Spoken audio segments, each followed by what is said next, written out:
상상 속에서나 경험해왔던 시간여행. 현실에서도 가능할까요? 상대성 이론에 따르면 불가능한 것이 아니라고 합니다. 빛의 속도로 운동하면 시간은 천천히 흐른다는 이론을 이용해 미래 여행이 가능하게 되고, 두 시공간을 연결해주는 웜홀을 통해 과거로도 여행할 수 있게 된다고 합니다. 아직은 보완되어야 할 기술이 많지만 가능성이 있다는 것만으로도 즐거워지는데요. 그럼 과학 미래를 열다. 이제 시간 여행으로 떠나볼까요?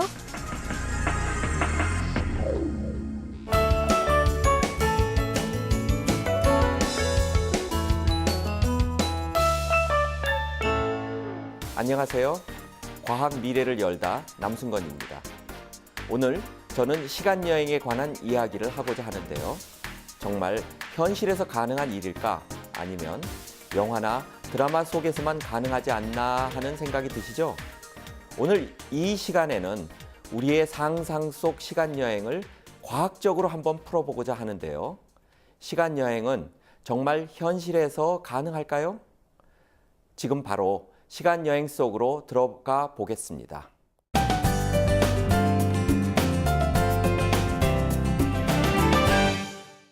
여행은 출발지와 목적지가 있는 여정이라고 할 수 있는데요. 즉, 시작하는 위치와 끝나는 위치가 있습니다. 이것은 공간의 한 점에서 다른 점으로 이동하는 것인데요. 이런 공간의 이동은 다시 돌아올 수 있는 이동입니다. 즉, 서울에서 부산의 해운대로 여행을 간 사람은 다시 서울로 돌아올 수 있죠. 그리고 여행에서 한 가지 더 중요한 것이 있는데요. 바로 시간입니다. 친구들과 해운대에서 만날 시간을 정하지 않으면 함께 여행을 할 수 없는 것처럼 말이죠. 즉, 이번 주 토요일 오전에 해운대에 도착한 사람과 다음날 해운대에 도착한 사람은 만날 수가 없습니다.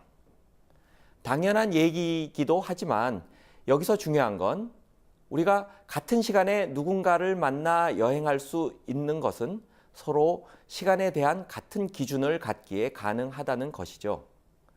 그런데 시간은 위치, 공간과는 매우 다른 성질을 가지고 있습니다. 공간에서는 한 점에 계속 머무르는 것이 가능하지만 시간은 우리가 원하든 원하지 않든 계속 미래를 향해 진행을 하고 있다는 건데요. 즉, 한번 지나간 시간으로는 다시 돌아갈 수 없습니다. 그러면 우리가 시계나 휴대폰으로 확인한다는 시간은 어디서 비롯된 것일까요? 시간의 기준은 바로 원자시계에 있는데요. 원자시계는 말 그대로 금속의 원자를 이용하여 시간을 측정하는 것입니다. 원자의 진동이 1초에 몇 번 일어나는가를 측정해 시간으로 표시하는 건데요. 우리나라에서는 표준시를 알려줄 때 사용하는 시계는 한국표준과학연구원에 비치되어 있는 세슘 원자시계입니다. 시계추가 한번 왔다 갔다 하면 1초라고 하듯이 세슘 원자, 정확히 말해 세슘 133 원자가 약 92억 번 진동하면 1초라고 하는 것이죠. 지금 우리는 거의 100억 분의 1초까지도 측정할 수 있습니다. 그리고 얼마 전 우리나라 표준과학연구원에서 대한민국 표준시를 만드는 원자시계 크리스1을 개발했는데요.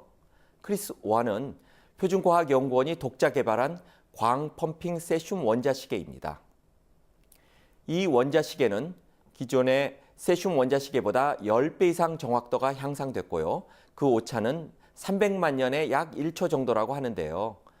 즉, 300만 년의 시간이 흘러도 단 1초가 느리거나 빠를 뿐이라는 말입니다. 정말 대단한 발전이죠. 또한 이 원자시계가 활용되고 있는 것이 있는데요. 바로 내비게이션입니다. GPS라고도 불리는 이 장치의 원리에 바로 원자시계의 정확도가 활용되고 있는데요. 지구 주위에는 약 30개 정도의 GPS용 인공위성이 있고 지구상 어떤 점에서도 최소한 4개의 인공위성에서의 신호를 받을 수 있도록 배치되어 있죠. 이 인공위성에는 정확한 시간을 알려주는 원자시계가 들어있는데요. 인공위성은 연속적으로 자신의 시간을 지구로 알려줍니다. 그러면 지구에 있는 GPS 장치에서는 약 4개의 인공위성에서 오는 신호를 받게 됩니다. 이 신호를 계산해서 인공위성과 GPS의 거리를 알게 되고요. 이 거리를 알면 지표면 상에 우리가 정확히 어디에 있는지를 알게 됩니다. 따라서 내비게이션에 자동차의 현재 위치를 표시할 수 있는 것이죠. 하지만 여기에는 훨씬 더 정밀한 작업이 숨어 있습니다. 내비게이션은 1초 이내에 자동차의 위치를 최소한 5m 정도 정확히 알아내야 하는데요. 만약에 10m 이상의 오차가 생기면 전혀 다른 도로를 표시하겠죠. 그럼 이 오차를 없애기 위해 무엇이 필요할까요? 바로 공간에 따른 시간의 차이, 즉 상대성 이론을 고려한 작업입니다. 내비게이션에는 상대성 이론에 의한 도식이 정밀하게 계산되어 있습니다. 인공위성이 있는 곳과 지구상의 GPS의 시간차를 계산해서 우리에게 오차 없이 현재 위치를 알려주고 있는 것이죠. 즉 내비게이션은 단순히 위치를 전달하는 것이 아니라 공간에 따른 시간의 차이를 계산해서 우리에게 정확한 위치를 제공해 주시는 것인데요. 내비게이션에 이토록 깊은 원리가 숨어 있다니 놀라셨죠? 그럼 이 원리의 기본이 되는 상대성 이론을 살펴볼까요?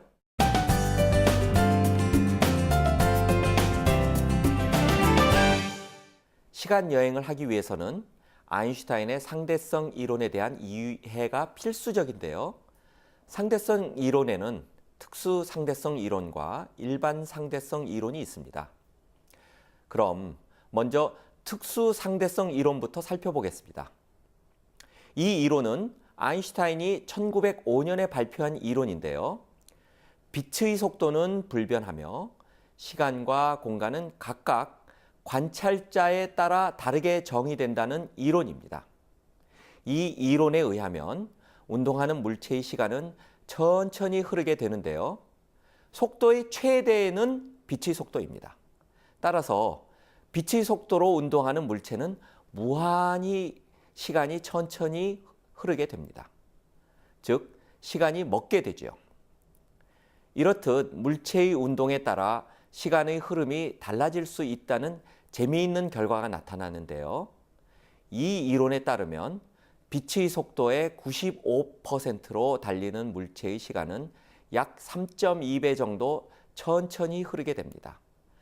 만약 제 친구가 빛의 속도의 95%로 달리는 우주선에 타고 있다면 제가 지구에서 32년 동안 나이를 먹는 동안 그 친구는 10년 밖에는 나이를 먹지 않는다는 것입니다.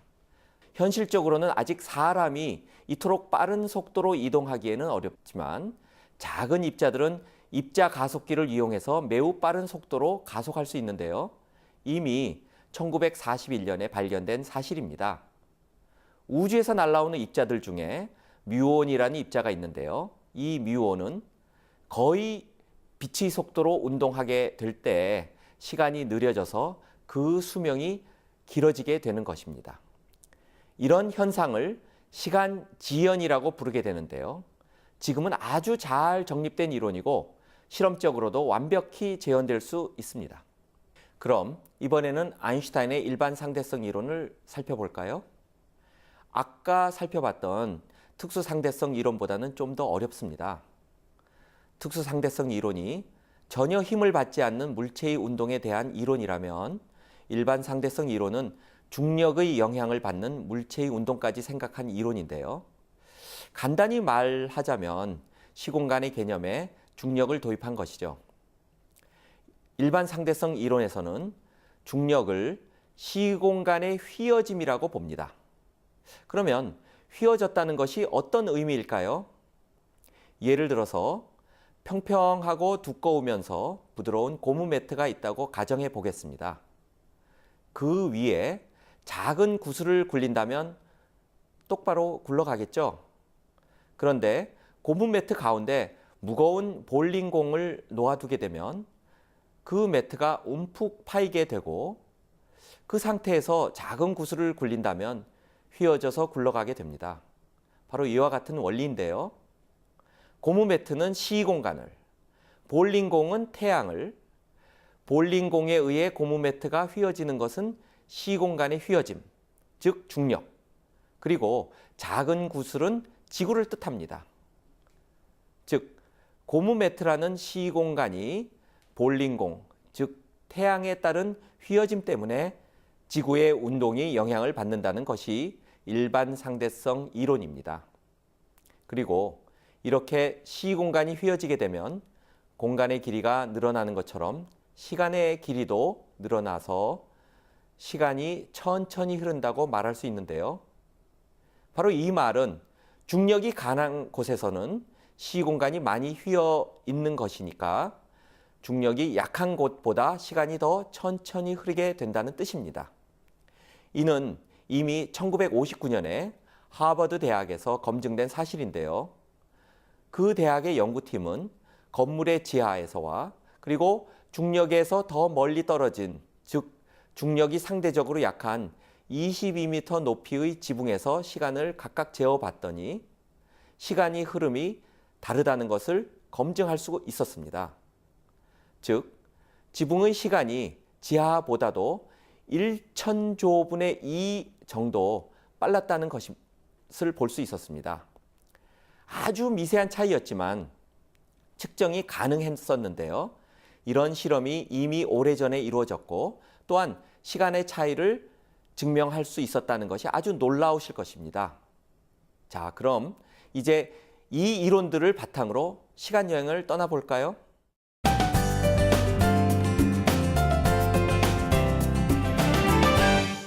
시간의 흐름을 바꿀 수 있다는 것을 아셨을 텐데요. 그럼 이런 방식으로 실제 시간 여행이 가능한 장치를 만들 수는 없을지 궁금하시죠? 앞에서 알아본 것처럼 시간의 흐름을 바꾸고 빛에 가까운 속도를 내는 장치가 있거나 중력이 아주 센 물체를 활용하면 뭔가 가능할 것 같기도 한데요. 현재 물리학에서는 두 가지 시간 여행, 즉 과거로의 시간 여행과 먼 미래로의 시간 여행의 가능성에 대해 연구를 진행 중입니다. 이 중에서도 과거로의 시간 여행이 훨씬 더 어려운데요. 그러나 원칙적으로는 불가능하지만은 않습니다. 과거로의 시간 여행을 가능하게 하기 위해서는 아까 말씀드린 시공간의 휘어짐을 이용할 수 있겠는데요. 여기서 등장하는 것이 바로 웜홀이라는 것입니다. 조금 생소하시죠? 예를 들어서 종이의 한쪽 끝에는 검은 점이 반대쪽 끝에는 빨간 점이 있다고 가정해 보겠습니다. 개미가 검은 점에서 빨간 점까지 가려면 오랜 시간이 걸리겠습니다. 하지만 종이를 구부리게 되면 검은 점과 빨간 점의 거리가 짧아지겠죠. 이때 검은 점과 빨간 점 사이에 통로가 있다고 본다면 이것이 바로 웜홀이 되겠습니다. 따라서 이 웜홀을 통과하면 검정점과 빨간 점 사이를 순식간에 이동할 수 있게 되겠죠. 이때 시공간의 휘어짐에 의해 검정점이 있는 곳과 빨간 점이 있는 곳이 공간만 다를 뿐 아니라 시간적으로도 차이를 보인다면 웜홀을 통해 이 두 시공간을 여행할 수 있을 것이라는 것이 바로 과거로의 시간 여행에 대한 바탕이 되는 것입니다. 하지만 웜홀은 우주 공간에 존재할 수 있을 것이라는 가상의 통로이고 실제로 이러한 웜홀을 만들 수 있을지는 아직 미지수입니다. 그리고 만약 이러한 웜홀을 발견하거나 만들어낸다고 하더라도 또 다른 문제가 있는데요. 바로 중력입니다. 모든 중력은 항상 서로 당기죠. 즉 중력으로 인해 두 공간이 서로 붙으려고 하기 때문에 웜홀이 생길 수 없게 되는 것입니다. 따라서 여기서 필요한 것은 웜홀이 사라지지 않도록 중력을 밀어내는 힘, 즉 반중력이 있는 물질인데요. 안타깝게도 이런 물질은 아직 발견되지 않은 상태입니다. 따라서 현재까지는 과거로의 시간 여행이 아주 어렵습니다. 그리고 또 한 가지는 이 과거로의 시간 여행에는 할아버지 파라독스라는 것이 있습니다. 어떤 사람이 만약 할아버지가 결혼하기 전에 과거로 돌아가서 할아버지를 살인했다면 과연 자신이 존재한다는 것이 가능할까요? 즉, 인과관계에 문제가 생긴다는 것인데, 과거의 할아버지가 사라졌다면 현재의 자신이 존재한다는 것이 가능하지 않을 테니 말이죠. 이처럼 과거로의 시간 여행은 아직 많은 한계를 가지고 있는데요. 아직은 좀 더 시간이 필요하겠지만 과학적으로 100% 불가능한 일은 아니겠죠?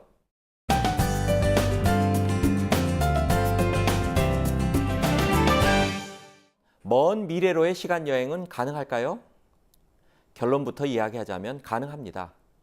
물론 현재의 기술력으로는 여행 장치를 당장 만들기는 어렵지만 분명히 가능한 일이죠. 특수 상대성 이론을 활용해 볼까요? 어떤 물체가 빛의 속도에 가깝게 운동하면 그 물체의 상대적인 시간은 느려진다고 말씀드렸는데요. 따라서 매우 빠른 우주 비행선을 만들어 빛의 속도에 근접하게 하면 미래로의 시간 여행은 가능합니다.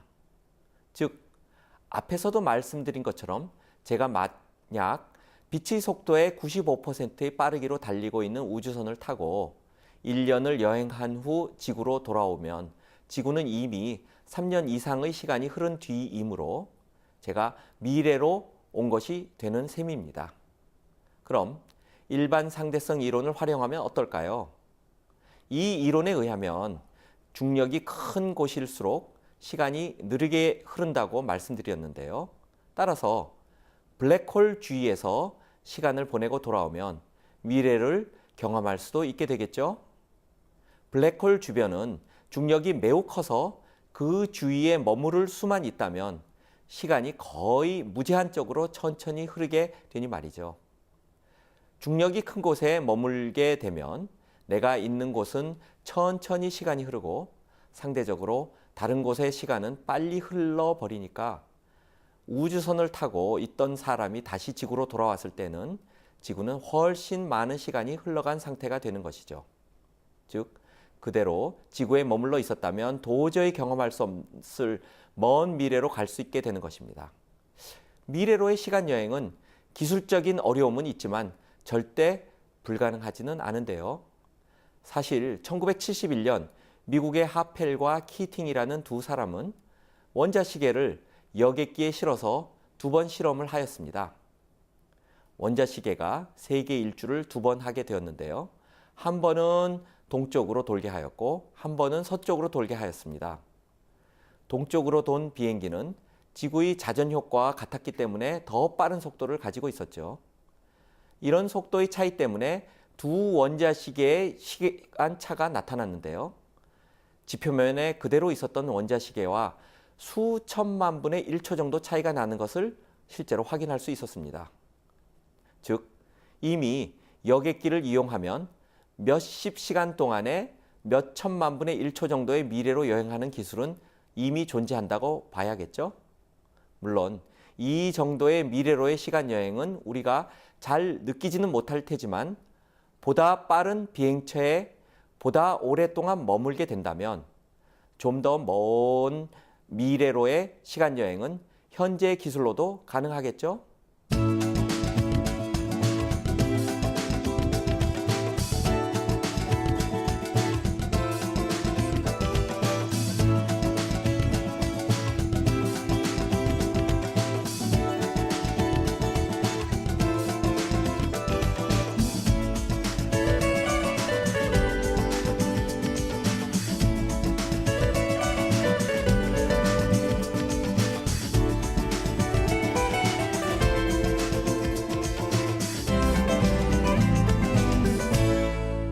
오늘은 시간 여행에 관한 이야기를 나눠봤는데요.